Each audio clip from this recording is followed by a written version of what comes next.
Oops, I hit the wrong button. Hey, welcome to Hobby Evolution, episode 571. Welcome back. I think I'm going to leave the other video up just because, like, part of the monologue, but I will kind of start from the card show talk. Hopefully, my audio is okay. If anybody's jumped on yet, let me know how the audio is sounding. I hit the go live instead of the share button, so I'm doing this backwards. Oh crap! I just hit the live button. Going live. Take two. So I am updating to Twitter. I don't know. My microphone is plugged in, so hopefully it's actually picking up. Testing 1 2. Hopefully it's picking up the actual microphone. Hopefully that fixes things. Matt said, or Cooter says, much better. Matt says, sounds good. Okay. Welcome back. Happy Sunday. Cooter says it's your mic. So hopefully it's okay.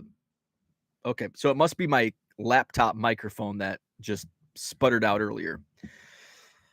Good. Okay. Thank you, Max. Awesome. So is this thing on? Is this thing on? Hey, I'm actually talking into a working microphone for once. It's been a few months. I think this microphone actually crapped out once, and that's why I went to the laptop. Anyway, Northern Illinois Card Show. Let's talk about it. Rockford, Illinois. Yesterday, traffic was way down from last month. Last month was an outlier. Jenny, what's up? Good morning. Take two. So last month, the August show, and I shared this in the audio shortened first version of this video. John, what is up? Last month was an outlier as far as this particular card show went. I mean, traffic was crazy busy. My sales were crazy busy. At the August show in Rockford, I had doubled the highest sales total of any show. Not quite doubled, but nearly doubled the most I had ever sold. My phone was just flashing. I just made like I wonder how many sales that was. Somebody just came in and bought only 16. I was hoping that was going to be like 100. Somebody come and buy 100 cards out of my store. So it was kind of an outlier. The August show. Because typically I made about half of or a little less than half of what I did in August. So I knew it was an outlier, but I thought, here's the optimist in me. I thought, hey, September 10th, Northern Illinois Card Show, it's the weekend of opening NFL season. So my bargain boxes for football were absolutely raided in August last month. And it was not the same yesterday. Herman, what's up? Awesome. Good to hear this is better. And I mentioned this in the previous video that I only took 4 bargain boxes for baseball, and that's where most of when you zig, everybody zags. When you zag, everybody zigs. And that's kind of how it goes. Like if you've ever set up at a card show and you've done it, like it's like, okay, well, people wanted this month, and then you bring that the next show, and it's like, where'd you go? That happened. I wrote when I started doing shows regularly out of COVID in 2021, because before COVID, I didn't really do shows regularly. I would set up. In fact, I think I've shared this before. Like from a period of like 2014 to 2021, I had probably only. Well, I had only set up at maybe 2 shows. And I'd probably only been to 5, like just walking a show. Like I just didn't do card shows. Now I do them all the time, and I set up. So it's like, early on when I started doing shows regularly, coming out of COVID in 2021, I would ask people digging through the boxes, you looking for anything in particular? Most people say no, and that's why I'm fine with not having organized bargain boxes, because generally most people don't care. They're just looking for bargains. But anytime somebody said, "Oh, I'm looking for 90s," and in Herman, I actually had somebody the very first show, or maybe the second show in Madison, they were looking for 90s Braves, Tom Glavine, Greg Maddux, John Smoltz. And I'm like, "Oh, hey, I've got a whole bunch of those, quarter cards of those guys." So I spent the time to dig out all my 90s Braves, took them to the show, and that I don't think I ever saw that person again. And that's that happens regularly. So I thought, like, hey, I'm gonna focus on football.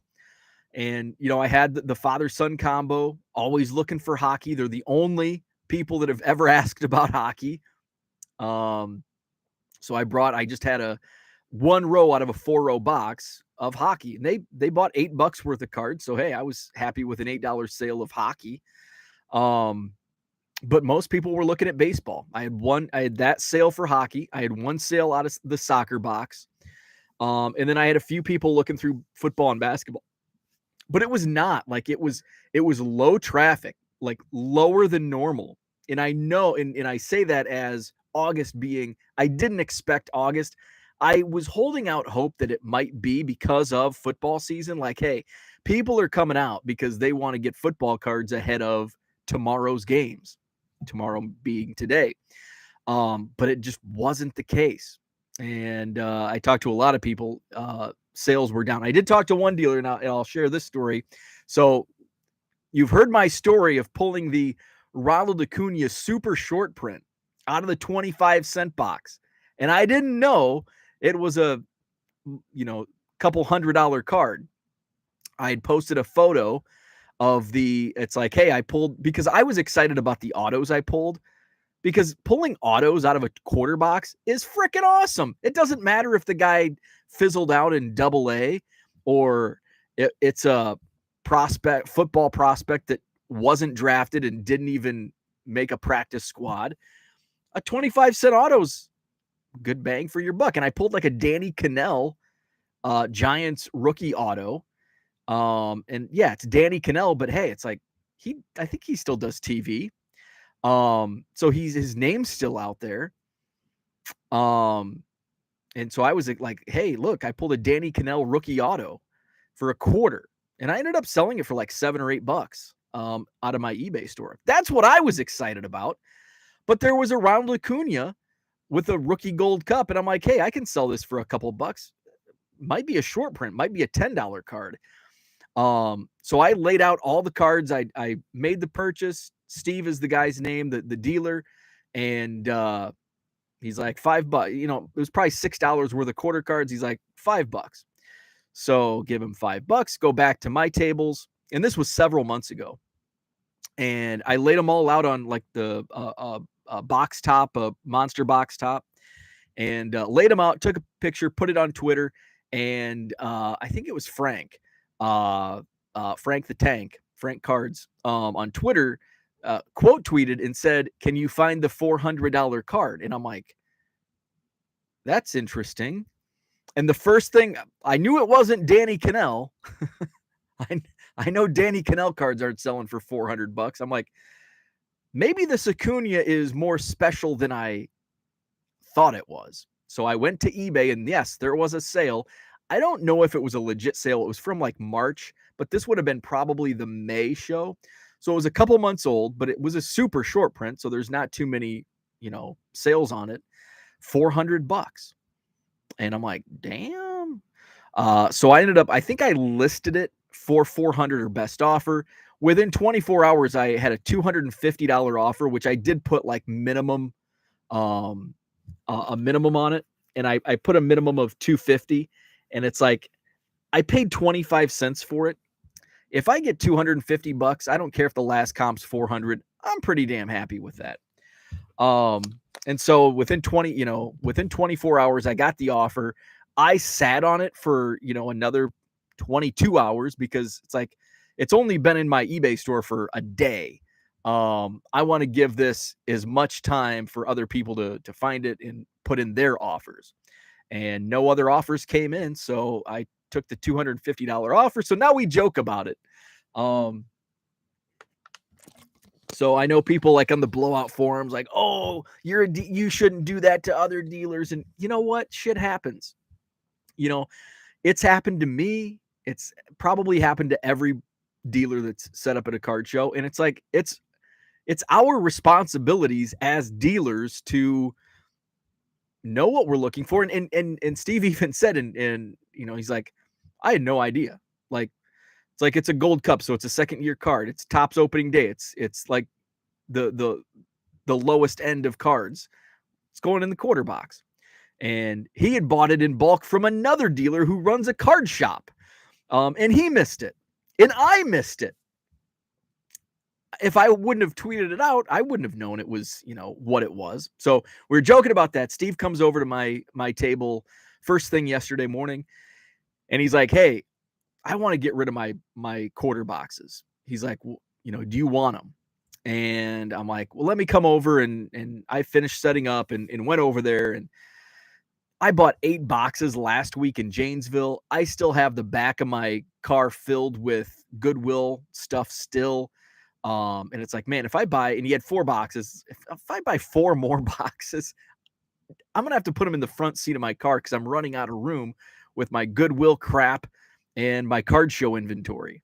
So I went through, and he didn't have a price in mind. So I was kind of like, if he would have presented a price to me, I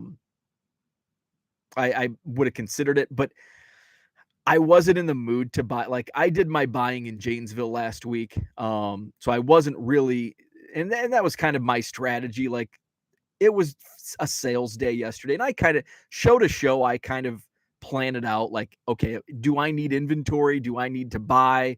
And right now I've got Bowman U to list. I've got Goodwill crap to sort and list. I've got bulk boxes from last week still to list. So it's like, I'm going to put that capital out, and it's just going to sit in boxes for a while, and it might get stuffed away on a shelf that I forget about until 6 months later. And like, oh yeah, I forgot I bought this at the September show. So I did turn down that bulk opportunity just because the timing just wasn't right. So funny thing is, 2 or 3 hours later, Steve had a great show. Bargain box buyers were at his table, not mine. So when I say I was able to walk around, I was able to walk around most of the show because in August, and I think even in July, I had people at my table like the entire show. Like, I had somebody, at least one customer at my table almost the entire show. But yesterday, like, I was able to walk the show floor, talk to other dealers, look through other bargain boxes. And I had a lot of time to do that, which sucks for me, trying to, especially on a day that I marked as a sales day. Like, hey, I want to make sales. And when you only make 25% of the previous month, kind of sucks. But that's what happens at card shows. You never know month to month what can happen. So Steve, I'm walking back into the main room, and Steve's like, man, I'm really glad that I didn't sell you those boxes. He's like, I've been making bank. People are filling. He does a fill a box. He's like, people have been filling boxes, and like, I think I had one fill a box sale yesterday.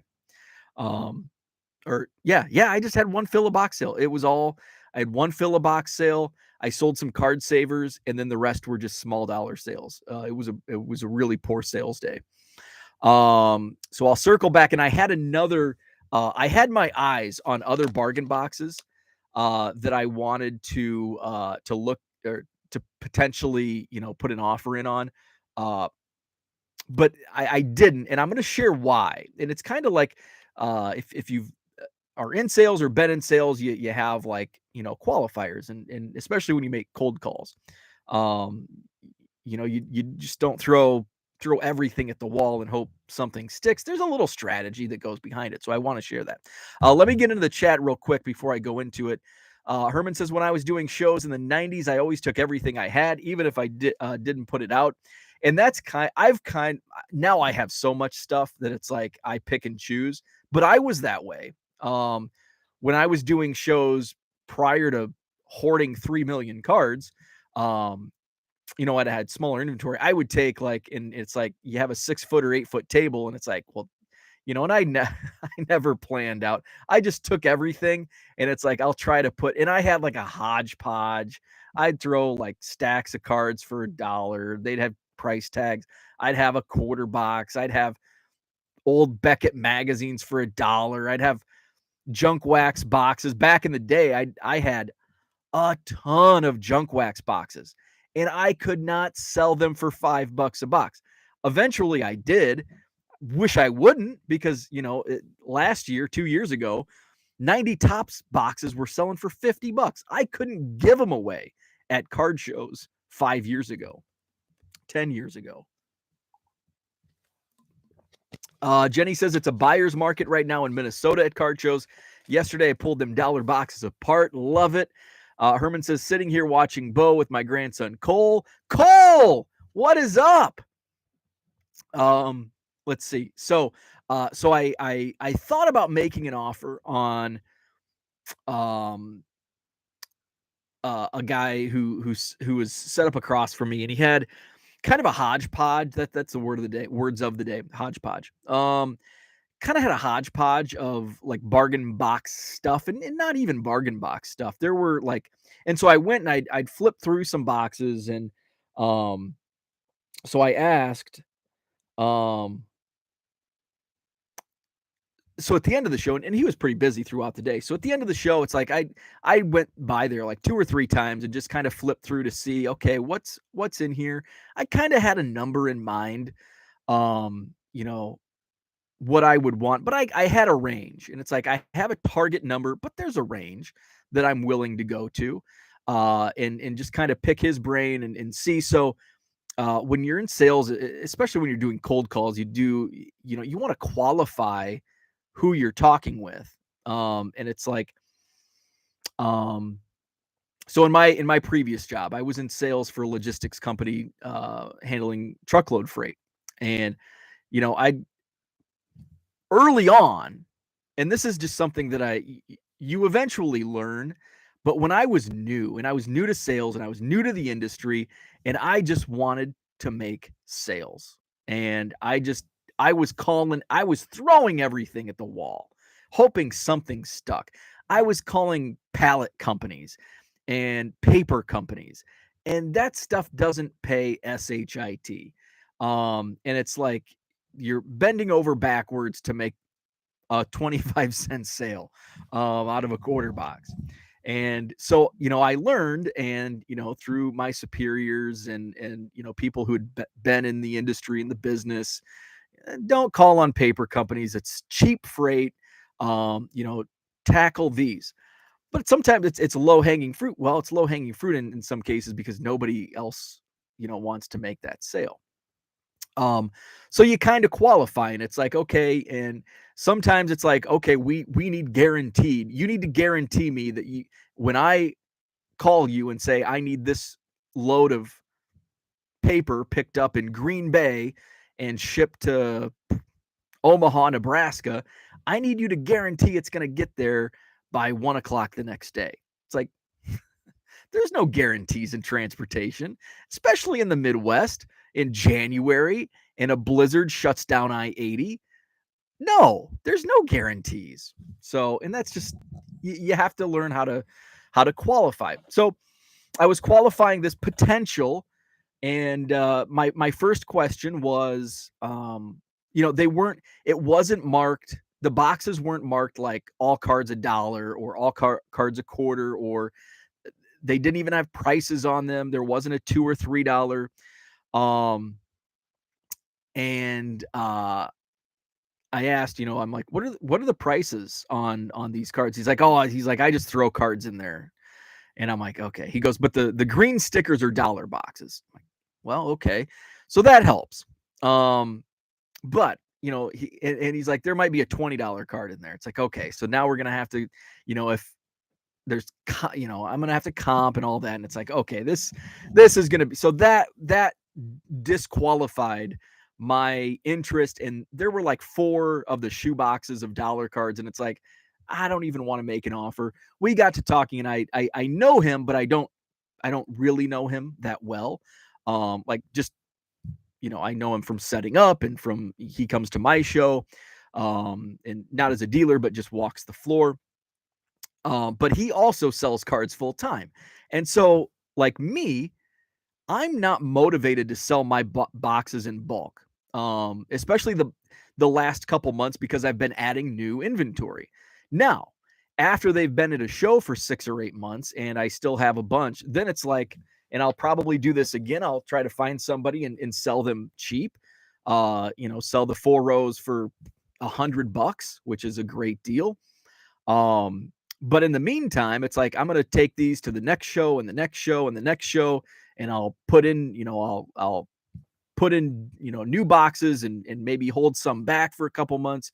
And then by the end of the year, it's like, okay, this is stale inventory. I'm going to go through myself at the end of the year, and I'm going to pull stuff out that I'm going to put in my eBay store.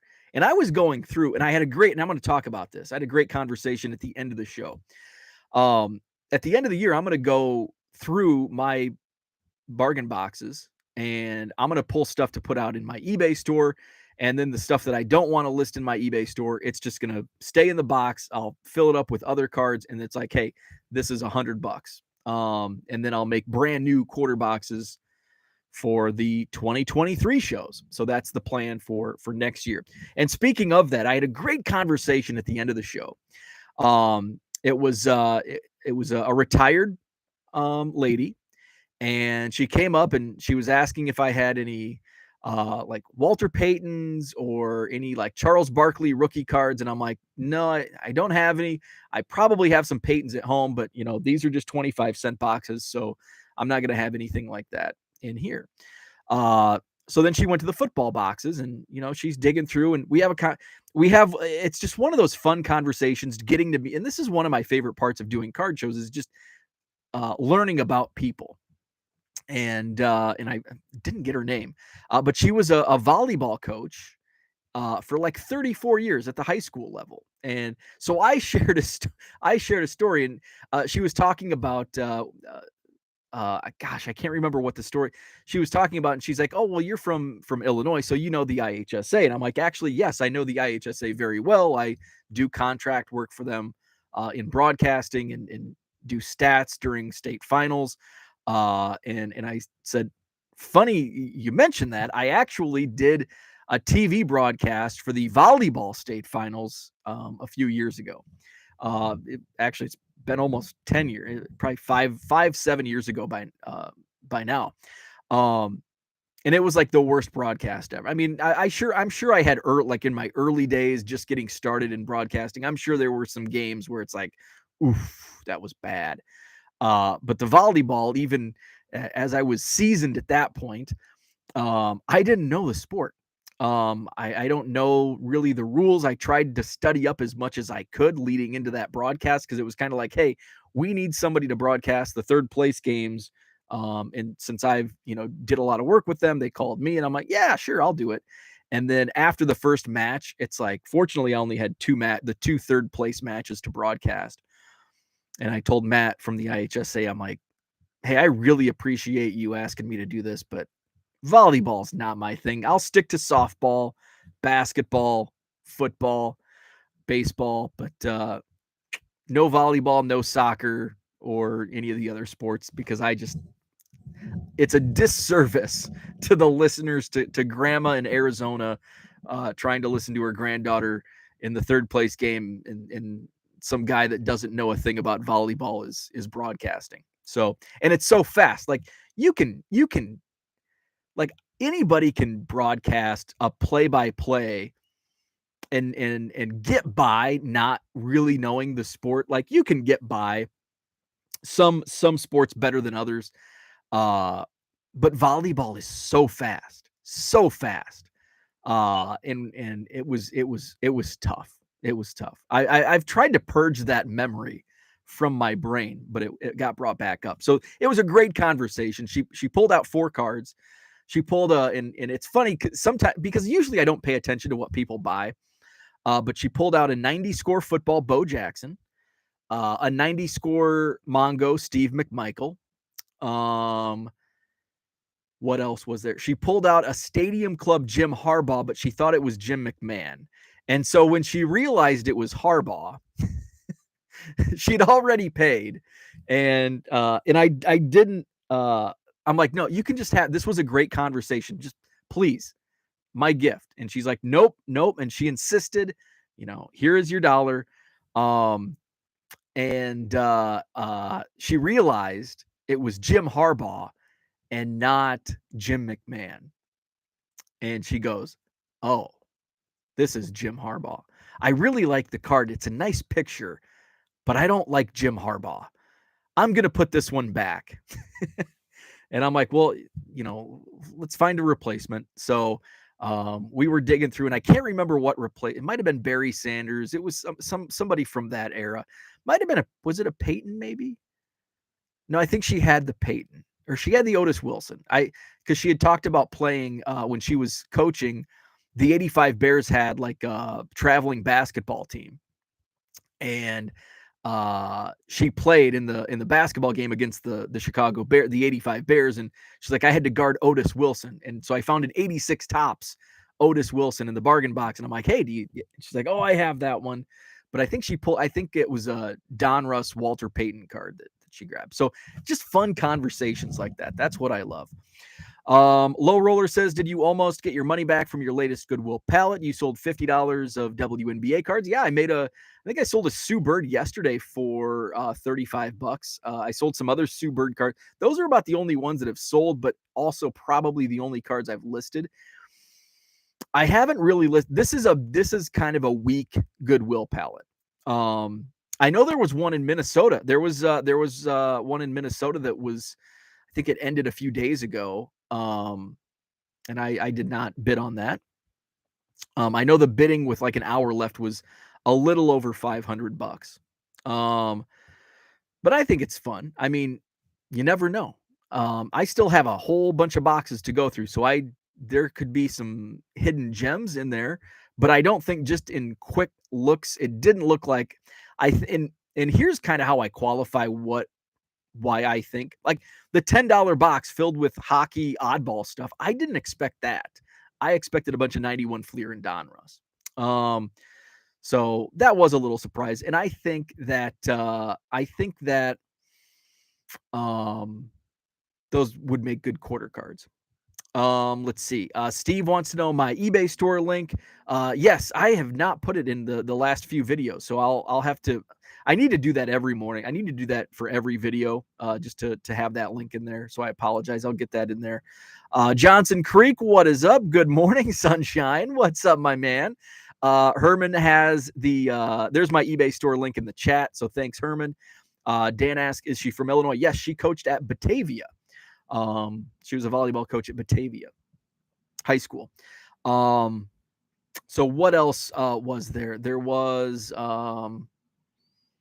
so yeah, my sales were way down. Traffic was down, which was, disappointing. But last month, like I think I had my hopes up high because of last month, how well last month's show was.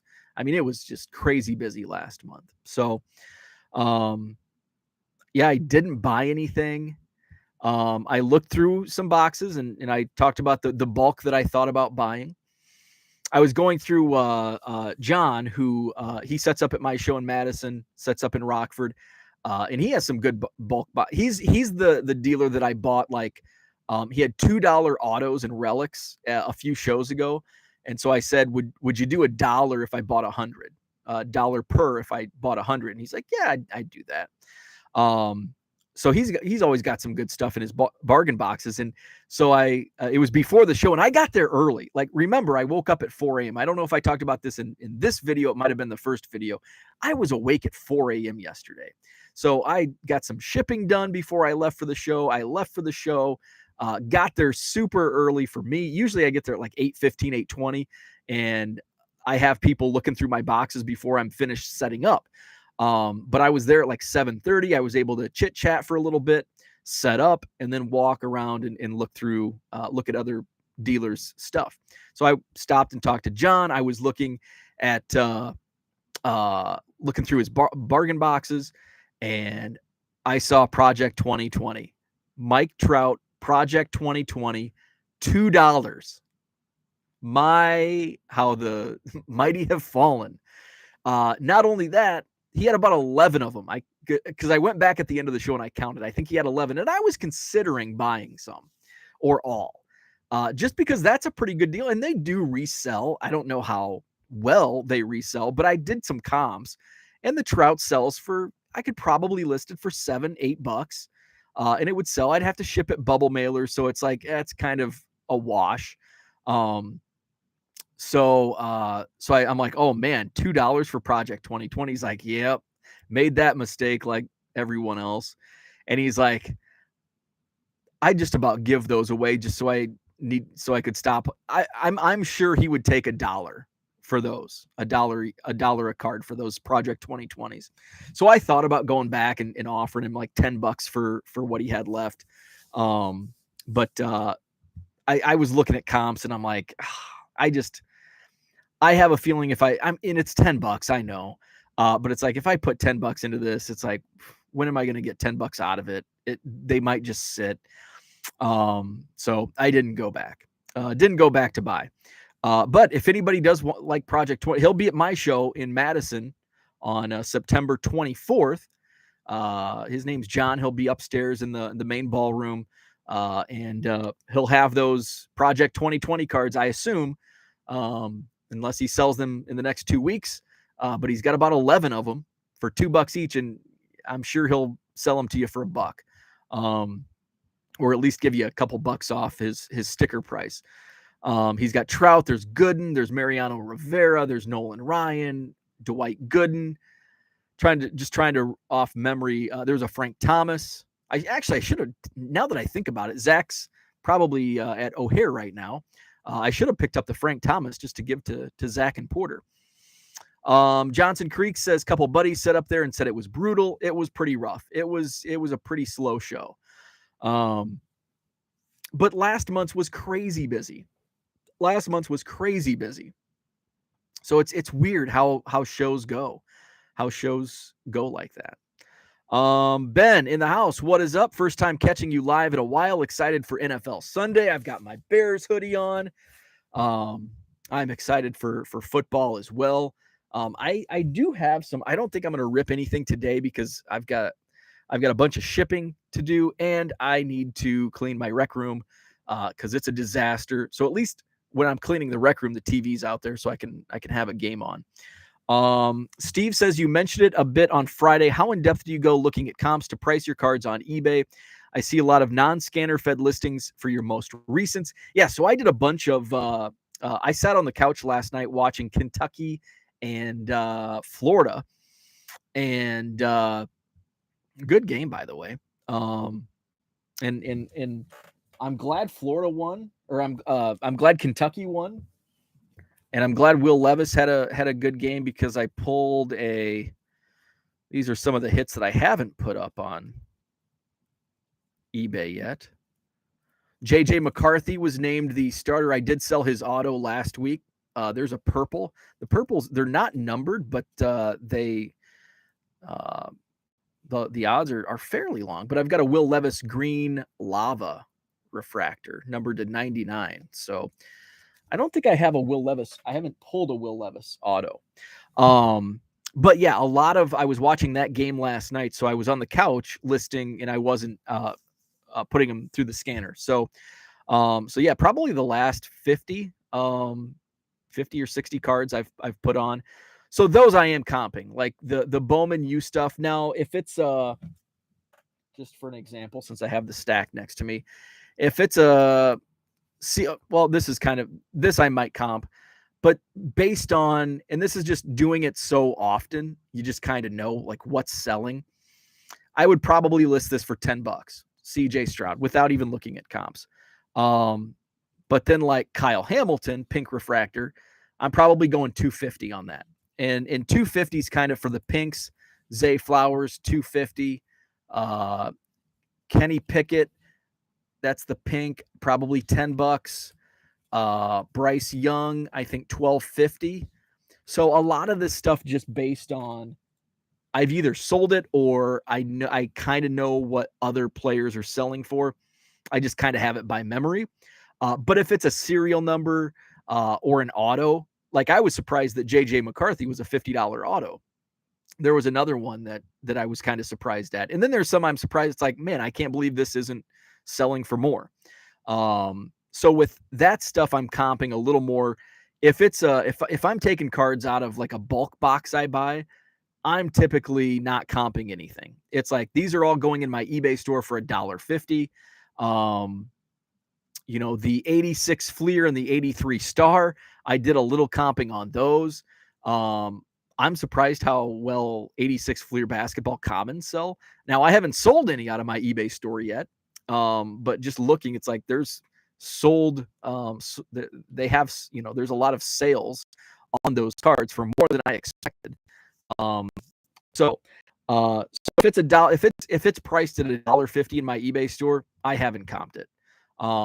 Because I know in 89 Topps Jose Canseco, I'm pretty, and that's just, experience. I mean, when you're selling a lot, and that's kind of how and that helps on the buy end, on the buy side, because I can go through and it's like, oh, hey, I just sold one of these for $10 and it's in the dollar box. So I know that Justin Verlander and Miguel Cabrera, George Brett, those all sell pretty well on eBay.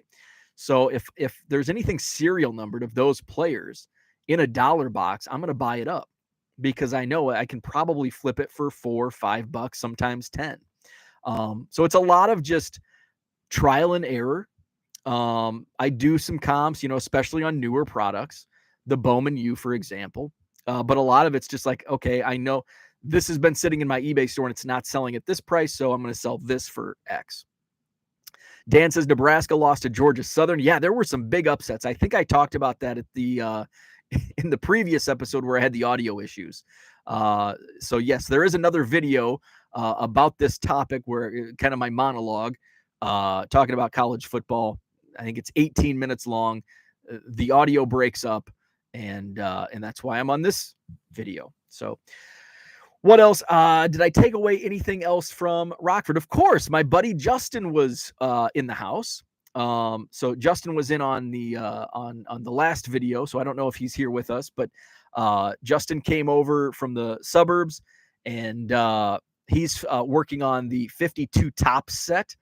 No, he does not have the mantle. But he's been working on some of the commons. He was able to pick up 10 52 Topps singles on his want list yesterday at the show. So I think he bought 9 from Gary. Gary sets up at my show. He's actually, if you've been to the Madison card show and you're familiar with where I used to set up in the main room upstairs along the wall in the back, that's where Gary sets up now. Because I haven't been setting up. Randy says much better sound. Excellent. I restarted my computer and I actually have the microphone plugged in for a change. So Gary had 9 for him, and then my buddy Tom, who also sets up at my Madison card show. Tom's got some great stuff. He's who I bought the Cub Tubs, over 20,000 Cubs cards from Tom this summer. He picked up a Dell. Is it Dell Ennis? I can't remember. Nobody picked up, so a total of 10 cards from the 52 Topps set. So, and he gifted me one of his duplicates, the 1952 Topps John Premisa, and that's Justin and I in the thumbnail. And that's what I love about card shows and the hobby. I'm going to share this story. I was going to share it in one of our group chats last night. But Justin and I met kind of randomly at the National. It was the National in 2019. And I was wearing, and that's why I love wearing my sandwich board Cubs cardometer. I was wearing that at the National. That was my homemade version. And then I had one printed from a local print shop later. And he's like, hey, you're the 1 million Cubs guy. We follow each other on Twitter. I never tweet, but we follow each other on Twitter. He's like, I want to buy you some Cubs cards. And he loves vintage. So we went to like a vintage beater box where it's like 25-cent, 50-cent vintage cards, which I love. They don't get much love by buyers. Mark Hoyle's in the house just in time for my vintage bargain box talk. I have, for like 3 shows now, 60s tops in Philadelphia football cards, just absolutely beat up. They were from my last Goodwill pallet. And I'm like, I'm not going to put these in my eBay store because they're just, I listed some of the stars, they're poor condition. They're $2, whatever. I'm like, there's probably 800 of them. And I'm like, I'm going to put them in my quarter box. And I think they just aren't moving out of my quarter box. I think I am going to put them in my eBay store for $1.50. Because I know there's a market. I know that people want stuff like this, but they're just not shopping my table at the card shows I've been to. But at the National in 2019, so Justin and I, we go over to this bargain box, and it's got like just beat up 50s and 60s cards, and we go through, and I'm kind of telling, like, there was a 63 tops Don Landrum, which is actually Ron Santo, and so he didn't know that, and we're talking about there's a Cubs player that has the same name. I think it's his daughter's name, like middle name and first name, and just a bunch of different like random. It was a lot of fun. We spent like 20 minutes looking at cards. We had just met and we became good friends. And now we text back and forth. We meet up at shows. And he gifted me a 52 tops John Promisa. And it's just like, that's so cool. Like you develop these, strangers come together and become friends through baseball cards. That's so cool to me. So it was great to see Justin again. And I'm glad that he was able to add some cards to his 52 tops set. His first set he worked on was 55 Bowman, which I love that set. The TV, I know it's like like 55 Bowman is like a love or hate set. Like people either love it like me and Justin, or people hate 55 Bowman. But I'm a big fan of 55 Bowman. So overall it was a down show as far as traffic and sales, but you get to build and develop relationships with people, and that's important. That's more important than buying cards and selling cards and all that. So that's what makes the hobby fun. That's what makes card shows fun and all that. Let's see. I think that's all I have for today. Just wanted to review the show. The next Madison card show is coming up on September 24th. That's in 2 weeks, Saturday, September 24th. 125 tables. Near sold out, almost sold out. I actually might be sold out. I should this week I need to double check the numbers because sometime like 2 months ago it was like Wednesday or Thursday of the show, and I was like 8 tables overbooked. It's like, oh, what do I do now? So I should probably double check that here as I'm a couple weeks out. So enjoy football Sunday. Just about time for NFL pregame shows to begin. I've got the Bears. I've got the Bears and 49ers coming up at noon. So I'll be watching that. Hopefully, I don't know. I'm in Wisconsin. I did check the schedule. The Packers play at 3. So hopefully the Bears game is on at noon. And then the Packers game will be on at 3, which I couldn't care less about the Packers game, but it's the first day of football season, so I'll probably watch it regardless.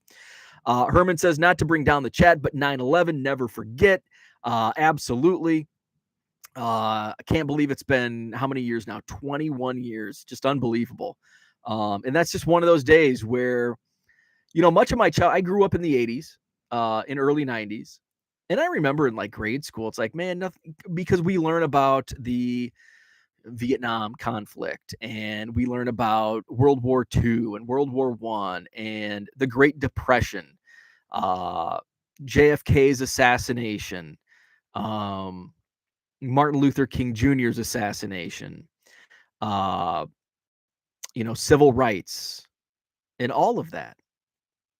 And when I was, I don't know, third or fourth grade, and it might have been right around that time when the Gulf War like that was probably the biggest news maker, like big time news of my childhood to that point. And it was like, it's like, man, the world is so boring. And you say that as a kid, like, there's no big news, and you don't realize, and I think you don't realize it as a kid, but then now you look back and it's like, it was kind of a nice, peaceful time in the throughout the 80s. And I know there were, there's always the bad stuff that happens, but and then you have an event like 9/11, like truly an event where you remember like that in day is vivid in my mind. I remember waking up. I was in college. I was 2001. I sophomore in college, I think, and I was going to junior college. I was still living at home. School, the campus was only like 10 minutes away, and my dad worked early. My mom worked a little later. I think I had an 8 o'clock class. Um, and I woke up. My mom's getting ready, drinking coffee or whatever, and she's like, "Oh, I think there's something on fire in New York City." And she had like the Today Show on, or Good Morning America, and uh, she had left the room, and I, turned the TV up, and I'm like, "What in the hell is going on?" And I'm like, uh, I saw, like, I think it was between the first and second planes, and they had replayed, like, this is what happened. The World Trade Center was hit by an airplane. It's like, oh my God, an airplane just hit the World Trade Center. It's on fire because a plane hit the tower. And then the second plane hit. And it was just, I mean, anybody that was alive at that time can remember. It was the entire, it was surreal. I think that's one word. It was unlike any other day in the history of, modern times. I would think. But I remember driving to school. Like, I can remember all of this vividly. 21 years ago, I can't remember what I ate for dinner last night, but I can remember the drive to school, listening on the radio. My first class in the morning was an art class, and not really many people, like half the class didn't know what was going on. And then after that first class in the morning, we had a lounge, and it was off the cafeteria. We had a cafeteria. It was kind of cool. The cafeteria was in a skywalk, basically. That connected the main driveway into the campus, and then a main building to the left, a main building to the right, with a skywalk, which was the cafeteria. And then just next to the cafeteria was like a game room. It was a lounge. There was a TV, like, one of those big bulky. It was only a 19-inch bulky TV. Couple pool tables, couple arcade games, couple couches, tables and chairs. Usually there's like 8 people in that room, in that lounge. Couple of the Aggies. It was an Aggie school. Couple Aggies playing pool. Couple guys playing what's the NFL game on arcade? It was Blitz. Love that game. Playing NFL Blitz. And then MTV was usually on. I remember getting back to the lounge after that first class of the day in the morning, and getting into that lounge, and it was like everybody was in there. I mean, it was over 100 people, and usually there's 5 or 6 people in that room watching this little 19-inch tube TV covering 9/11. Just surreal. The whole day I worked at the grocery store. After my classes that day, I think I worked a 4 to 7, like a weird 4 to 7 shift. It's kind of like this intermediate shift, just for help for the post, work crowd. And I remember going into work and like people are like, Casey's gas is $5, $5 a gallon. And there's a line like a mile long at the gas station, and people are coming in, bread, milk, and eggs. It's just weird, just surreal. So never forget 9/11. We never forget. Herman says the Challenger, Reagan being shot in 9/11 are ones that stand out to me. I was not born for Reagan. The Challenger, I was really young. I think I was only 4 when the Challenger happened. So I don't remember that. Boom Slang in the house. What is up? Eric wants to know, will there be another Janesville show? Yes, the next Janesville show is the Saturday of Thanksgiving. So it's, let me give you the date, but it's the Saturday of Thanksgiving. Normally, I would have my Madison card show that day, but the venue wasn't open. So my Madison show in November is the week before Thanksgiving. So November 26th is the next Janesville card show.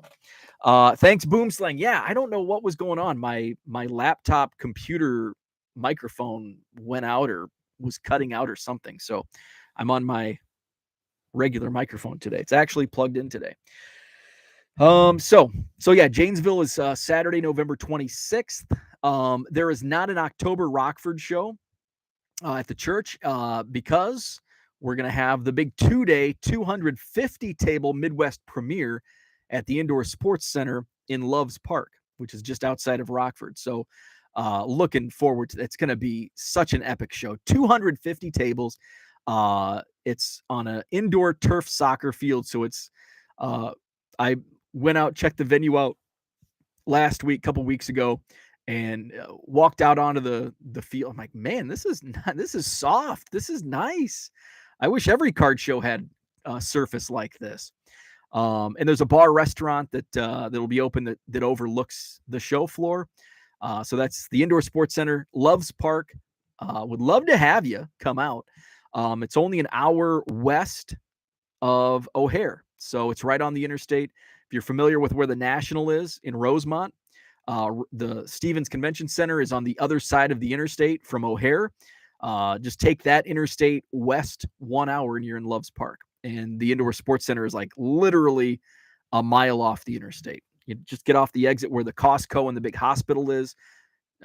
Take that about 3/4 of a mile and boom, you're there. Indoor Sports Center, October 15th and 16th, 250 table show, Loves Park, Illinois. Next Madison show, September 24th. That's in 2 weeks, 125 tables, always fun. Sheraton Hotel, John Nolan Drive, Madison, Wisconsin. So that's going to wrap things up. Thanks for tuning in. Thanks for hanging with me for a retake of Hobby Evolution this morning because of my microphone issues earlier. Enjoy NFL today. Go Bears. And we'll talk to you tomorrow morning, 7 a.m. for Hobby Evolution.